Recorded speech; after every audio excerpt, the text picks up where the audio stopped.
ಓಂ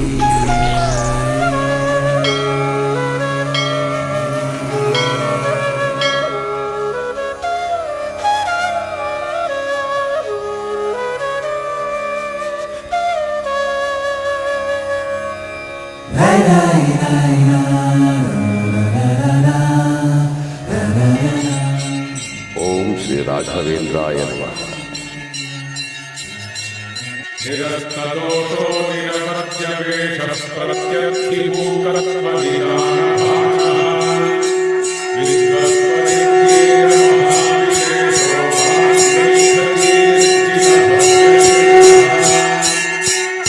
ಸಜ್ಜನ ಭಕ್ತರೇ, ನಾವು ನಿಮ್ಮ SGRS ಎಂಟರ್ಟೈನ್ಮೆಂಟ್ ಯೂಟ್ಯೂಬ್ ಚಾನೆಲ್ನ ಮುಖಾಂತರ ಶ್ರೀ ಗುರು ರಾಘವೇಂದ್ರ ಸ್ವಾಮಿಗಳ ಅನೇಕ ಮಾಹಿತಿ ಮತ್ತು ಪವಾಡಗಳನ್ನು ನಿಮ್ಮಲ್ಲಿಗೆ ತಲುಪಿಸಿದ್ದೇವೆ. ಇನ್ನೂ ಅನೇಕ ಮಹತ್ವದ ಮಾಹಿತಿಗಳನ್ನು ಮತ್ತು ನೈಜ ಪವಾಡಗಳನ್ನು ತಿಳಿಸುತ್ತಲೇ ಇರುತ್ತೇವೆ.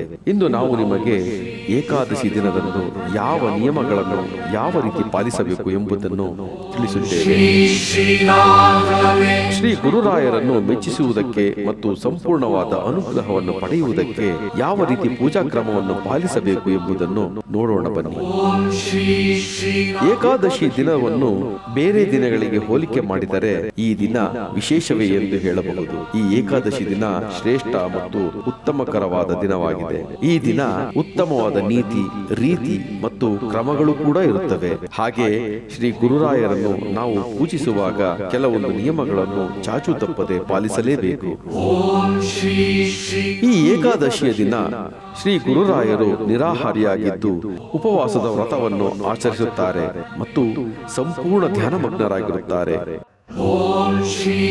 ಲೋಕ ಕಲ್ಯಾಣಕ್ಕಾಗಿ, ಕೋಟ್ಯಾಂತರ ಸಜ್ಜನ ಭಕ್ತರ ಉದ್ಧಾರಕ್ಕಾಗಿ, ಕಾಲ ಕಾಲಕ್ಕೆ ಈ ಜಗತ್ತಿನಲ್ಲಿ ಮಳೆ ಬೆಳೆಯಾಗಿ ಸಜ್ಜನರು ಸಂತೃಪ್ತಿಯಿಂದಿರಲು ಮತ್ತು ಯಾವ ಪ್ರಾಣಿ ಪಕ್ಷಿ ಮನುಷ್ಯ ಕುಲಕ್ಕೆ ಯಾವ ಕಷ್ಟ ಕಾರ್ಪಣ್ಯ ದುಃಖ ದಾರಿದ್ರ್ಯ ನಷ್ಟ ಸಂಕಟ ರೋಗ ರುಜಿನಗಳು ಬರದೇ ಇರಲೆಂದು ಮತ್ತು ಸರ್ವ ಜನರು ಶಾಂತಿಯಿಂದ ಸಮನಾಗಿ ಸದೃಢ ಸಮಾಜದಲ್ಲಿ ನಾವೆಲ್ಲ ಒಂದೇ ಎಂಬ ಭಾವನೆಯಿಂದ ಬಾಳಬೇಕು. ಈ ಲೋಕ ಸಂತೃಪ್ತಿಯಿಂದ ಸಹಬಾಳ್ವೆ ನಡೆಸಬೇಕೆಂಬ ಉದ್ದೇಶದಿಂದ ಶ್ರೀ ಗುರುರಾಯರು ಏಕಾದಶಿಯಂದು ಒಂದು ತೊಟ್ಟು ನೀರನ್ನು ಸ್ವೀಕರಿಸದೆ ಉಪವಾಸ ವ್ರತವನ್ನು ಆಚರಿಸುತ್ತಾ ಸಂಪೂರ್ಣ ತಮ್ಮನ್ನು ಶ್ರೀಹರಿಗೆ ಒಪ್ಪಿಸಿ ಧ್ಯಾನದಲ್ಲಿ ಮಗ್ನರಾಗಿರುತ್ತಾರೆ. ಸರ್ವ ಲೋಕ ಕಲ್ಯಾಣಕ್ಕಾಗಿ ಪಣ ತೊಟ್ಟಿರುತ್ತಾರೆ. ಇಂತಹ ಸಮಯದಲ್ಲಿ ನಾವು ಏಕಾದಶಿ ವ್ರತವನ್ನು ಮಾಡಬೇಕಾದರೆ ಶ್ರೀ ಗುರುರಾಯರ ಪೂಜೆ ಪುನಸ್ಕಾರವನ್ನು ಮಡಿ ಹುಡಿಯಿಂದ ಭಕ್ತಿ ಭಾವದಿಂದ ನಮ್ಮನ್ನು ನಾವು ಸಮರ್ಪಿಸಿ ಮಾಡಬೇಕಾದರೆ ತುಳಸಿ ದಳ ವಿಶೇಷತೆಯನ್ನು ಪಡೆದುಕೊಳ್ಳುತ್ತದೆ. ಇದು ಏಕಾದಶಿಯ ದಿನ ಶ್ರೀ ಗುರುರಾಯರಿಗೆ ಪ್ರಿಯವಾದ್ದರಿಂದ ಮತ್ತು ಶ್ರೀ ಗುರುರಾಯರಿಗೆ ತುಳಸಿ ದಳ ಇಲ್ಲವೇ ತುಳಸಿ ಹಾರವನ್ನು ಮಾತ್ರ ಸಮರ್ಪಿಸಬೇಕು. ಬೇರೆ ಯಾವುದೇ ರೀತಿಯ ಹೂವು ಮತ್ತು ಹಾರಗಳ ಅವಶ್ಯಕತೆ ಇರುವುದಿಲ್ಲ. ಇಷ್ಟೇ ಅಲ್ಲದೆ ಅಂದು ಶ್ರೀ ಗುರುರಾಯರಿಗೆ ಹಣ್ಣು ಹಂಪಲ ಖರ್ಜೂರ ಹಾಲು ಸಕ್ಕರೆ ಇತ್ಯಾದಿ ಯಾವುದೇ ನೈವೇದ್ಯ ಶ್ರೀ ಗುರುರಾಯರಿಗೆ ಇಡಬಾರದು ಮತ್ತು ಅಂದು ಪಂಚಾಮೃತ ಅಭಿಷೇಕ ಇನ್ನಿತರ ಯಾವುದೇ ರೀತಿಯ ಅಭಿಷೇಕವನ್ನು ಮಾಡಬಾರದು. ಇದು ತಪ್ಪಾಗುತ್ತದೆ. ಇದನ್ನು ಶ್ರೀ ಗುರುರಾಯರು ಸ್ವೀಕರಿಸುವುದಿಲ್ಲ ಹಾಗೂ ಇವರ ಅನುಗ್ರಹಕ್ಕೆ ಪಾತ್ರರಾಗುವುದಿಲ್ಲ ಎಂಬುದನ್ನು ನಾವು ಮರೆಯಬಾರದು.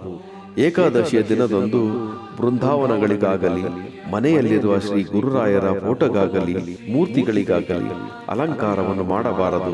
ಯಾಕೆಂದರೆ ಅಂದು ಶ್ರೀ ಗುರುರಾಯರು ಸಂಪೂರ್ಣ ಉಪವಾಸವಿದ್ದು ಧ್ಯಾನಮಗ್ನರಾಗಿದ್ದು ಶ್ರೀ ಹರಿಯನ್ನು ಪ್ರಾರ್ಥನೆ ಮಾಡುತ್ತಿರುತ್ತಾರೆ. ಅದಕ್ಕೆ ಅವರ ಮನಸ್ಸನ್ನು ಚಂಚಲಗೊಳಿಸಬಾರದು. ಈ ಏಕಾದಶಿಯ ವ್ರತವನ್ನು ಶ್ರೀ ಗುರುರಾಯರು ನಿನ್ನೆ ಮೊನ್ನೆಯಿಂದ ಮಾಡಿಕೊಂಡು ಬಂದದ್ದಲ್ಲ. ಅವರು ಸನ್ಯಾಸಿ ದೀಕ್ಷೆ ತೆಗೆದುಕೊಳ್ಳುವಾಗ ಮೊದಲಿನಿಂದಲೂ ಆಚರಿಸಿಕೊಂಡು ಬಂದಿರುವ ವ್ರತ. ನಾವು ಕೂಡ ಶ್ರೀ ಗುರುರಾಯರ ಅನುಗ್ರಹಕ್ಕೆ ಪಾತ್ರರಾಗಬೇಕಾದರೆ ಏಕಾದಶಿಯ ದಿನದಂದು ನಾವು ಏನನ್ನೂ ಸ್ವೀಕರಿಸದೆ ಕಟ್ಟುಪಾಡಿನ ವ್ರತವನ್ನು ಮಾಡಲೇಬೇಕು. ಆಗಲೇ ನಾವು ಶ್ರೀ ಗುರುರಾಯರ ಅನುಗ್ರಹಕ್ಕೆ ಪಾತ್ರರಾಗುವುದು. ಶ್ರೀ ಗುರುರಾಯರು ಮಾಡುವಂತಹ ವ್ರತಕ್ಕೆ ಧಕ್ಕೆ ಬರುವ ಹಾಗೆ ನಾವು ಯಾವತ್ತೂ ನಡೆದುಕೊಳ್ಳಬಾರದು. ಇದನ್ನು ನಾವು ಏಕಾದಶಿಯ ದಿನದಂದು ನೆನಪಿನಲ್ಲಿಟ್ಟುಕೊಂಡಿರಬೇಕು. ಅಂದು ನಾವು ಉಪವಾಸದ ವ್ರತದಲ್ಲಿದ್ದಾಗ ಶ್ರೀ ಗುರುರಾಯರ ಫೋಟೋ ಮೂರ್ತಿ ಇಲ್ಲವೇ ಬೃಂದಾವನದ ಮುಂದೆ ಕುಳಿತು ವಿಷ್ಣು ಸಹಸ್ರನಾಮ ಪಾರಾಯಣ ಮಾಡಬಹುದು. ಇದರಿಂದ ಶ್ರೀ ಗುರುರಾಯರು ಸಂತೃಪ್ತರಾಗಿ ಬೇಗ ನಮ್ಮನ್ನು ಸಂತೈಸುತ್ತಾರೆ. ಇಷ್ಟೇ ಅಲ್ಲದೆ ಶ್ರೀ ಗುರುರಾಯರಿಗೆ ತುಪ್ಪದ ದೀಪ ಧೂಪದ ಆರತಿಯನ್ನು ಬೆಳಗಬಹುದು. ಅಷ್ಟೇ ಅಲ್ಲದೆ ಶ್ರೀ ಗುರುರಾಯರಿಗೆ ತುಪ್ಪದ ದೀಪ, ಧೂಪದ ಆರತಿಯನ್ನು ಬೆಳಗಬಹುದು. ಇದಕ್ಕೆ ಯಾವುದೇ ರೀತಿಯ ಅಡ್ಡಿ ಆತಂಕವಿರುವುದಿಲ್ಲ ಮತ್ತು ಅಂದು ಸಮಾಜಮುಖಿ ಒಳಿತು ಸೇವೆಯನ್ನು ಮಾಡಬಹುದು. ಇದರಿಂದ ಶ್ರೀ ಗುರುರಾಯರು ಸಂತೃಪ್ತರಾಗುತ್ತಾರೆ. ಏಕಾದಶಿಯ ದಿನದಂದು ನಾವು ಶ್ರೀ ಗುರುರಾಯರ ಪೂಜೆ ಪುನಸ್ಕಾರಗಳ ಈ ಎಲ್ಲಾ ರೀತಿಯ ನೀತಿ ರೀತಿಗಳನ್ನು ಅನುಸರಿಸಿದರೆ ನಾವು ಶ್ರೀ ಗುರುರಾಯರ ದಿವ್ಯ ದೃಷ್ಟಿಗೆ ಬಿದ್ದು ಅವರ ಸಂಪೂರ್ಣ ಅನುಗ್ರಹ ನಮ್ಮದಾಗುತ್ತದೆ ಎಂಬುದನ್ನು ನಾವೆಂದೂ ಮರೆಯಬಾರದು. ಈ ಏಕಾದಶಿಯ ಉಪವಾಸ ಮಾಡುವುದರಿಂದ ತುಂಬಾ ಪುಣ್ಯ ಸಿಗುತ್ತದೆ. ಇದರಿಂದ ಪಾಪ ದೋಷಗಳು ಸಕಲವೂ ಪರಿಹಾರವಾಗುತ್ತದೆ. ಚಿಕ್ಕವರು ದೊಡ್ಡವರು ಯಾವ ಜಾತಿ ಮತ ಮೇಲು ಕೀಳು ಭೇದ ಭಾವವಿಲ್ಲದೆ ಎಲ್ಲರೂ ತಪ್ಪದೆ ಮಾಡಬೇಕು. ಪ್ರತಿಯೊಂದು ಕಾರ್ಯಸಿದ್ಧಿಗೂ ಈ ಏಕಾದಶಿ ಉಪವಾಸವೇ ಪರಿಹಾರವಾಗುತ್ತದೆ. ತಾವು ಅಂದುಕೊಂಡಿದ್ದು ಆಗುತ್ತದೆ. ಅಷ್ಟೇ ಅಲ್ಲದೆ ಎಲ್ಲ ರೋಗ ರುಜಿನಗಳು, ಕಷ್ಟ ಕಾರ್ಪಣ್ಯಗಳು, ಕಷ್ಟ ನಷ್ಟಗಳು ದೂರವಾಗುತ್ತದೆ ಎಂಬುದರಲ್ಲಿ ಯಾವುದೇ ಸಂದೇಹವಿಲ್ಲ.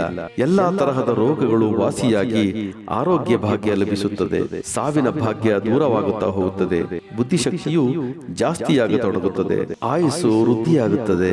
ಸಾಧ್ಯವಾಗದ ಮದುವೆ, ಮುಂಜಿ, ಮಕ್ಕಳು ಆಗದಿರುವಿಕೆ, ಕೆಲಸದಲ್ಲಿ ಅಡೆತಡೆ, ಮಕ್ಕಳು ಮಾತು ಕೇಳದೇ ಇರುವಿಕೆ, ಗಂಡಸರು ಹೆಂಗಸರು ದುಷ್ಟ ಚಟಗಳಿಂದ ದೂರವಾಗುವಿಕೆ, ವಿದ್ಯಾಭ್ಯಾಸದ ತೊಂದರೆ, ಇಂತಹ ಎಲ್ಲಾ ತರಹದ ಅಡೆತಡೆಗಳು ಈ ಏಕಾದಶಿ ಉಪವಾಸ ಮಾಡುವುದರಿಂದ ಶ್ರೀ ಗುರುರಾಯರ ಅನುಗ್ರಹದಿಂದ ದೂರವಾಗುತ್ತದೆ. ಬಾಳಿನಲ್ಲಿ ನೆಮ್ಮದಿ ಸಿಗುತ್ತದೆ ಎಂದು ತಿಳಿಸುವುದಕ್ಕೆ ಸಂತೋಷವಾಗುತ್ತದೆ. ಇದರಿಂದ ಸಜ್ಜನ ಭಕ್ತರಿಗೆ ಶ್ರೀ ಗುರುರಾಯರು ಬೇಗನೆ ಒಲಿಯುತ್ತಾರೆ ಎಂಬುದರಲ್ಲಿ ಸಂಶಯವೇ ಬೇಡ. ಒಮ್ಮೆ ಶ್ರೀ ಗುರುರಾಯರ ಏಕಾದಶಿ ಉಪವಾಸ ಪ್ರಾರಂಭಿಸಿದರೆ ನಾವು ಅದನ್ನು ಬಿಟ್ಟರೂ ಅದು ನಮ್ಮನ್ನು ಬಿಡುವುದಿಲ್ಲ. ಅಂತಹ ಪವಾಡಗಳು ಜರುಗುತ್ತವೆ. ದಯವಿಟ್ಟು ಎಲ್ಲರೂ ತಿಂಗಳಿಗೆ ಕೃಷ್ಣ ಪಕ್ಷ ಮತ್ತು ಶುಕ್ಲ ಪಕ್ಷದಲ್ಲಿ 2 ಏಕಾದಶಿ ಬರುವುದರಿಂದ ನಾವು ಈ ಏಕಾದಶಿಯ ವ್ರತವನ್ನು ಮಾಡಿ ಶ್ರೀ ಗುರುರಾಘವೇಂದ್ರ ಸ್ವಾಮಿಗಳ ಅನುಗ್ರಹಕ್ಕೆ ಪಾತ್ರರಾಗಿ ನಮ್ಮ ಸಕಲ ಕಾರ್ಯಸಿದ್ಧಿಗಳನ್ನು ಸಿದ್ಧಿಸಿಕೊಂಡು ಜೀವನದಲ್ಲಿ ಸದಾ ನಗುನಗುತ್ತಾ ಜೀವನ ಸಾಗಿಸುತ್ತಾ ಮತ್ತೊಬ್ಬರಿಗೆ ಒಳಿತನ್ನುಂಟು ಮಾಡುತ್ತಾ ಯಾವ ಜಾತಿ ಮತ ಭೇದ ಮೇಲು ಕೀಳು ಎಂಬ ಭಾವನೆ ಇಲ್ಲದೆ ನಾವೆಲ್ಲಾ ಒಂದೇ ಎಂಬ ಭಾವನೆಯೊಂದಿಗೆ ಸದೃಢ ಸಮಾಜ ನಮ್ಮದಾಗಲಿ ಎಂಬುದೇ SGRS ಎಂಟರ್ಟೈನ್ಮೆಂಟ್ ಯೂಟ್ಯೂಬ್ ಚಾನೆಲ್ನ ಆಶಯ. ಜೈ ಶ್ರೀ ರಾಘವೇಂದ್ರಾಯ ನಮಃ.